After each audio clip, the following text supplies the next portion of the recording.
Licence లేకుండా ఎవడన్నా accident చేసినా, డ్రంక్ అండ్ డ్రైవ్లో ఎవడన్నా యాక్సిడెంట్ చేసినా అది ఎలాంటి ఇన్సూరెన్స్ రాదు.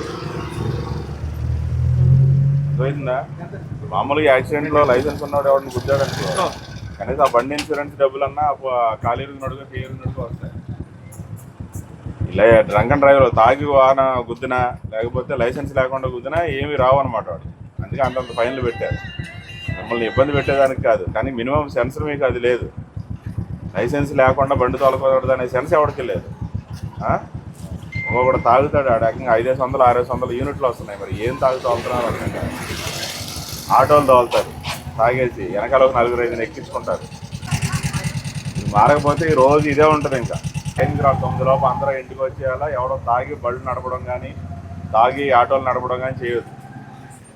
బండి అంటే నువ్వు ఒకడే పోతావు, ఆటో తోలేవాడు తాగి తోలితే ఆడ వెనకాల ఉన్నవాళ్ళు రిస్క్, ఆడ ముందు ఉన్నవాళ్ళు అందరూ రిస్క్. బళ్ళు తాగేప్పుడు బళ్ళు తోలకండి. ఎప్పుడన్నా దొరికితే ఇంట్లో ఆస్తులు అప్పుకోవాల్సి వస్తుంది, 10,000 కట్టాలి. లేదంటే జైలుకి పోతారు, ఒక 6 రోజులు జైలు వేస్తారు. అర్థమవుతుందా?